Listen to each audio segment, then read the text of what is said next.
तो हेलो दोस्तों, नमस्कार। आप सभी का हमारे यूट्यूब चैनल पर स्वागत है। यदि आप लोग क्लास 12th हिंदी स्टूडेंट हैं और 24 फरवरी को एग्जाम देने वाले हैं और आपको अभी तक नहीं पता है कि आपको अपना निबंध किस प्रकार से लिखना है, तो आज का वीडियो आप सभी लोगों के लिए बहुत ही इंपॉर्टेंट रहने वाली है। मैं आपको ये भी बताने वाला हूँ कि कौन सा निबंध आपको पढ़ना चाहिए अपने अंतिम दिन में, और साथ ही में किस प्रकार से आपको निबंध लिखना है अपनी बोर्ड परीक्षा में, ताकि आपको पूरे नंबर मिले। पूरा मैं इस वीडियो में आपको बताने वाला हूँ। पूरा वीडियो आप देख लेते हो यदि, तो निबंध से जो भी आपके नंबर है 9 नंबर पूरे पक्के हो जाएंगे, एक भी नंबर आपका यहाँ पर नहीं कटेगा। तो यहाँ पर मैं आपको सबसे पहले बता दूं कि निबंध आपको लगभग कितने पेजेस तक लिखना है अपनी बोर्ड परीक्षा की कॉपी में, ताकि आपको पूरे नंबर यहाँ पर मिल जाए। तो यहाँ पर मैं आपको बता दूं कि आप अगर लिख सकते हो तो 3 पेज तक मिनिमम आपको लिख दो, ठीक है। 2.5 से 3 पेज तक आपको बिल्कुल आराम से लिख देना है, उसमें आपको कंजूसी नहीं करना है। अगर आपको पूरे 9 नंबर चाहिए तो यहाँ पर लगभग आपको 2.5 से 3 पेज तक करना है। 2 पेज करके मत आना, वरना फिर आपके यहाँ पर मान लीजिए 9 नंबर का है तो आपका यहाँ पर 5 या 6 नंबर ही देगा, ठीक है। तो इस प्रकार से आप समझ गए होंगे, 2.5 से 3 पेज करके आना और पूरे नंबर आपको मिल जाएंगे। तो ये चीज़ आपकी क्लियर हो गई होगी कि निबंध में आपको कितने पेजेस तक लगभग करना है। अब हम लोग बात कर लेते हैं कि अब की बार कौन सा निबंध आपकी बोर्ड परीक्षा के लिए बहुत ही इंपॉर्टेंट है, उसके ऊपर हम लोग बात कर लेते हैं। सबसे पहले मैं आपको बता दूं कि सिर्फ ये निबंध आपको एक बार तैयार करना है। तैयार करने का तरीका क्या है, तरीका भी मैं आपको बता दूं। तरीका ये है कि क्या है, आइए मैं समझता हूँ, मतलब समझाता हूँ आपको। सबसे पहले आप ये देख लो कि कौन कौन सा निबंध आपको तैयार करना है, और निबंध जब भी आपको लिखना है, ठीक है, तो आपको यहाँ पर पॉइंट वाइज में लिखना है। यानी कि इस प्रकार से मान लीजिए एक पॉइंट बनाया आपने, फिर उसके बारे में लिख दिया आपने इस प्रकार से। फिर आपको यहाँ पर दूसरा पॉइंट बनाना है, उसके बारे में फिर आपको लिख देना है। फिर आपको तीसरा पॉइंट बनाना है, फिर इसके बारे में आपको लिख देना है। फिर आपको चौथा पॉइंट बनाना है, फिर इसके बारे में लिख देना है। आप 4 या 5 पॉइंट में लिखोगे, कोई दिक्कत नहीं होगी, आराम से बढ़िया स्कोर मिलेगा, ठीक है। स्टार्टिंग किससे होती है निबंध की? निबंध की स्टार्टिंग होती है किससे? इससे होती है प्रस्तावना। प्रस्तावना नहीं होता है, प्रस्तावना होता है, ठीक है। प्रस्तावना से स्टार्टिंग करोगे, ये पहला आपका हेडिंग हो जाएगा। हमेशा हर निबंध में प्रस्तावना पहली हेडिंग आपकी रहेगी, और लास्ट हेडिंग जो होगी, लास्ट वाली कौन सी होगी? उपसंहार। अब उसके बीच में जो भी निबंध लिख रहे हो उसके आधार पर जो भी आपको पॉइंट बनाने हैं उतना बना सकते हो, कोई दिक्कत नहीं होगी। तो ये भी आपको समझ में आ गया होगा। प्रस्तावना सबसे पहले लिखना है और लास्ट में उपसंहार लिखना है, निबंध कंप्लीट होगा। और 2.5 से 3 पेज के बीच में आपको लिखना है। अब आइए बात करते हैं कौन कौन सा निबंध आपको तैयार करना चाहिए, फिर मैं आपको बताऊंगा कि निबंध आपको लिखना कैसे है। और अगर आप लोगों ने अभी तक निबंध को नहीं पढ़ रखा है तो फिर आपको क्या करना चाहिए, आइए समझते हैं। सबसे पहली बात हो रही है यहाँ पर पर्यावरण प्रदूषण समस्या और समाधान के ऊपर, और ये बहुत ही इंपॉर्टेंट निबंध होता है और हर साल आपकी बोर्ड परीक्षा में आता है। तो पर्यावरण प्रदूषण समस्या और समाधान, अब इसलिए अगर मान लीजिए आपको याद भी नहीं है तब भी आप लोग आराम से कर ले जाओ। क्यों कर ले जाओगे कि आप लोग ये चीज देखते हो, अनेक प्रकार की चीजें हैं जो पर्यावरण में प्रदूषण फैलाती हैं। जैसा कि आप लोग जानते हैं मेन प्रकार होते हैं प्रदूषण के, 3 प्रकार होते हैं। पहला क्या होता है, ये हो गया वायु प्रदूषण, ठीक है, वायु प्रदूषण, जल प्रदूषण, ठीक, ध्वनि प्रदूषण। ये क्या है, आपके मेन प्रकार हैं, ठीक है। जल वायु ध्वनि, यहाँ पे क्या है, मेन प्रकार है प्रदूषण के। वायु प्रदूषण कैसे होता है, आप लोग जानते ही हैं कि जो गाड़ियां चलती हैं उनमें से जो धुआं निकलता है उससे वायु प्रदूषण होता है।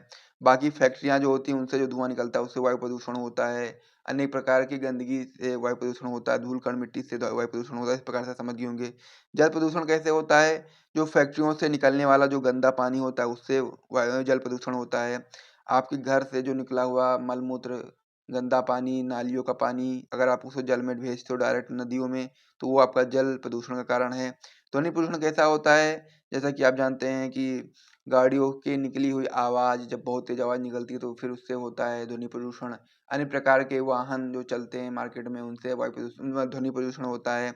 और भी बहुत सारी चीज़ें हैं, जैसे कि बहुत लोग साउंड वगैरह बहुत तेज बजाते हैं, उससे भी फैलता है। बहुत तेज नहीं सुनना चाहिए, धीरे ही सुनना चाहिए, ठीक है। तो ये सब क्या है, आपके प्रदूषण के प्रकार हैं, ये मेन प्रकार हैं। और भी प्रकार होते हैं, ये आपके मेन प्रकार हैं। तो इस प्रकार से आप बता सकते हो ना। सबसे पहले क्या होता है, प्रस्तावना लिखना होता है। तो प्रस्तावना में लिखोगे आप लोग कि प्रदूषण की समस्या आजकल बहुत बढ़ गई है, और प्रदूषण से हमारा जीवन बहुत ज़्यादा प्रभावित हो रहा है, और प्रदूषण से हमारे जीवन में बहुत सारी बीमारियां फैल रही हैं। और इसी प्रकार से प्रस्तावना को शुरुआत करना है। फिर आपको प्रदूषण के प्रकार डालने हैं। प्रदूषण के प्रकार डालने के बाद प्रदूषण के जितने भी प्रकार हैं उनके बारे में समझा देना है कि वायु प्रदूषण किस प्रकार से फैल रहा है, जल प्रदूषण किस प्रकार से फैल रहा है, ध्वनि प्रदूषण किस प्रकार से फैल रहा है। फिर आपको बता देना है क्या, प्रदूषण का समस्या तो आपको समझ में आ गई। फिर आपको समाधान में बताना है कि इसकी रोकथाम कैसे कर सकते हो, तो उसके लिए आप बता दोगे कि जैसा कि जल प्रदूषण को रोकना है तो जो गंदा पानी उसको नालियों का जो पानी है उसको नदियों में नहीं डालना चाहिए, और फैक्ट्रियों से निकला हुआ पानी उसको डायरेक्ट नदियों में नहीं डालना चाहिए। इस प्रकार से बता सकते हो। वायु प्रदूषण में बता सकते हो कि जो वाहन है, वाहनों से जो मतलब कि बहुत ज़्यादा धुआं छोड़ते हैं उनसे बचाव करना चाहिए, और साथ ही में जो फैक्ट्रियाँ उनसे जो धुआं निकलता है उसका भी आपको ध्यान रखना चाहिए। इसी वजह से आपका वायु प्रदूषण नहीं होगा, और ध्वनि प्रदूषण भी इसी प्रकार से बता सकते हो। फिर लास्ट में आप क्या बताओगे? लास्ट में आप बता दोगे क्या? लास्ट में बता दोगे उपसंहार की किस प्रकार से चीजें हैं और किस प्रकार से आपको समझना है, बस कंप्लीट हो जाएगा। दूसरा आपका इसमें निबंध है विज्ञान वरदान या अभिशाप। अब विज्ञान किस प्रकार से वरदान है, किस प्रकार से अभिशाप है, ये आपको बताना है। एग्जाम्पल में आपको एक बता दूं कि जैसे कि मान लीजिए आपके पास सामने इलेक्ट्रिसिटी है, बिजली है, तो एक वरदान है ना। इसकी वजह से हम लोग बहुत सारे काम करते हैं, इलेक्ट्रिसिटी की वजह से मोबाइल चार्ज करते हैं, खाना भी बनाते हैं, जानते हैं आप लोग। और साथ ही में बहुत सारी चीज़ें होती हैं इलेक्ट्रिसिटी से, आपका एसी चलाते हैं, पंखा चलाते हैं, कूलर चलाते हैं, फ्रिज चलाते हैं, ये सब क्या है? वरदान है विज्ञान के। लेकिन अगर इलेक्ट्रिसिटी जो आपकी है, बिजली जो है, उसके संपर्क में यदि हम लोग आ जाते हैं, उसको हम लोग टच कर लेते हैं, तो वो हमारे लिए अभिशाप बन जाता है, हमको मृत्यु तक पहुँचा देता है। तो ये क्या हो गया? ये आपका ये क्या है? विज्ञान का वरदान है और अभिशाप भी है। उसी प्रकार से एग्जाम्पल और मैं आपको दे देता हूँ। जैसा कि बाइक चलाते हो आप लोग, तो बाइक आपको कम समय में बहुत ज़्यादा दूर तक आराम से पहुँचा देता है। इसी प्रकार से अन्य भी वाहन हैं।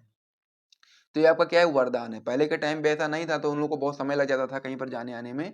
आजकल के समय में आप बहुत शीघ्रता से कहीं पे पहुँच जाते हो, तो ये वरदान है। लेकिन जब आपका एक्सीडेंट हो जाता है, तो फिर आपके लिए अभिशाप बन जाता है। तो इसी प्रकार से संसार में जितनी भी चीज़ें हम लोग यूज़ करते हैं, लगभग सभी आपके विज्ञान के वरदान है। जैसे कि पेन है, तो ये भी विज्ञान का है।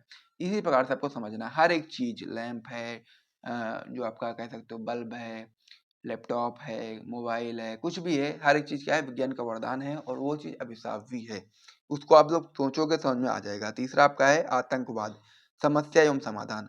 अब किस प्रकार से आतंकवाद समस्या है और उसका समाधान किस प्रकार से करना चाहिए, किस प्रकार से कुछ लोगों को भ्रमित करके, एक-दूसरे के प्रति नफ़रत फैला करके, उनको उनके मन में इस प्रकार की भावना भर करके दूसरे को मरवाया जाता है। तो ये सब क्या है? आतंकवाद है।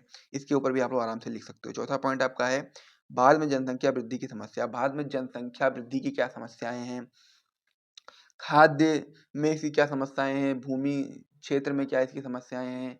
और भी प्रकार की समस्याएँ, रोज़गार में क्या समस्याएँ हैं? जैसे कि जब जनसंख्या ज़्यादा होगी, तो रोज़गार को दे पाना संभव नहीं है, खाना की पूर्ति कर पाना संभव नहीं है। तो ये सब क्या है? जनसंख्या वृद्धि की समस्याएँ हैं। इसके ऊपर भी आप लोग आराम से लिख सकते हो। फिर आपका है मेरे प्रिय कवि या साहित्यकार। अब जिस भी आप लोग जीवन परिचय याद ही करोगे, तो उसमें आपको जिस भी कवि या जीवन परिचय आप याद करोगे कवि का या फिर साहित्यकार का, उसको भी आप लोग यहाँ पर लिख सकते हो, कोई दिक्कत नहीं होगी। तो ये 5 इंपॉर्टेंट निबंध हैं जो कि वो परीक्षा में आ सकते हैं। अगर पाँचों नहीं आएँगे तो भी आपके यहाँ पर 2 या 3 हर पेपर में आपको देखने को मिलेगा। अब हम लोग बात कर लेते हैं इसको लिखना कैसे है। तो यहाँ पर जो सबसे इम्पोर्टेंट आपका निबंध होता है, आपका होता है पर्यावरण प्रदूषण समस्या और समाधान। सबसे पहले प्रस्तावना लिखना होता है। यहाँ पर प्रदूषण का अर्थ मैंने लिख दिया है, लेकिन आपको यहाँ पर प्रस्तावना हेडिंग लगा दोगे, कोई दिक्कत नहीं होगी। प्रदूषण के अर्थ में क्या डाल दोगे? प्रस्तावना डाल दोगे, कोई दिक्कत नहीं है। फिर आपको यहाँ पर लिखना है स्वच्छ वातावरण में ही जीवन का विकास संभव है। जब वातावरण में कुछ हानिकारक तत्व आ जाते हैं, तो वातावरण को दूषित कर देते हैं, या गंदा वातावरण जीवधारियों के लिए अनेक प्रकार से हानिकारक होता है। इस प्रकार वातावरण को दूषित हो जाने को ही हम लोग प्रदूषण कहते हैं। ये क्या है? प्रस्तावना है। फिर आप लोग लिखोगे प्रदूषण के प्रकार। क्या बताओगे? प्रदूषण के प्रकार में आज के वातावरण को में प्रदूषण निम्न रूप में दिखाई देता है। पहला है वायु प्रदूषण, जल प्रदूषण, ध्वनि प्रदूषण और रासायनिक प्रदूषण। ठीक है, मेन आपके 3 होते हैं, एक आपका चौथा रासायनिक प्रदूषण होता है। फिर आपको ये सारे प्रदूषण के बारे में थोड़ा थोड़ा बता देना है। जैसे कि वायु प्रदूषण है, तो इसके बारे में बताओगे आप लोग कि वायु प्रदूषण तब होता है जब गैसें, धूल, गंदगी, कालिख, वायरस आदि हवा को दूषित करते हैं, जिससे यह अशुद्ध, अस्वस्थकर और विषाक्त होता है। यही वायु प्रदूषण कहलाता है, जो मनुष्यों, जो जानवरों, पौधे आदि के लिए बहुत हानिकारक है। दूसरा आपका इसमें जल प्रदूषण। जब झीलों, नहरों, नदियों, समुद्र तथा अन्य जल निकायों में विषैले पदार्थ प्रवेश करते हैं और या इनमें घुल जाते हैं, जिनके परिणामस्वरूप जल प्रदूषित हो जाता है, और इससे जल की गुणवत्ता में कमी आ जाती है। ठीक है, आगे बताओगे आप लोग। तथा जलीय पारिस्थितिकी प्रणाली प्रभावित होती है। तीसरा आपका इसमें है ध्वनि प्रदूषण। ध्वनि प्रदूषण में आप बताएंगे कि किसी भी प्रकार के अनुपयोगी ध्वनियों को कहते हैं, जिससे मानव और जीव जंतुओं को परेशानी होती है। इनमें यातायात के दौरान उत्पन्न होने वाला शोर मुख्य कारण होता है। चौथा आपका इसमें होता है रासायनिक प्रदूषण। रासायनिक प्रदूषण में आप बताएंगे कारखानों से बहते हुए अवशिष्ट द्रव्यों के अलावा खाद्यान्न की उपज की वृद्धि की दृष्टि से उपयुक्त कीटनाशक दवाइयों से और रासायनिक खादों से भी स्वास्थ्य पर प्रतिकूल प्रभाव पड़ता है। ये पदार्थ पानी के साथ बहकर नदियों, तालाबों और अंततः समुद्र में पहुंच जाते हैं और जीवन को अनेक प्रकार से हानि पहुंचाते हैं। तो ये क्या है, आपके रासायनिक प्रदूषण है। फिर आपका इसमें प्रदूषण के कारण। प्रदूषण के कारण में बताएंगे, पर्यावरण प्रदूषण का सबसे बड़ा कारण विश्व की जनसंख्या में तेजी से होने वाली वृद्धि है। क्या है ये? प्रदूषण का एक महत्वपूर्ण कारण है।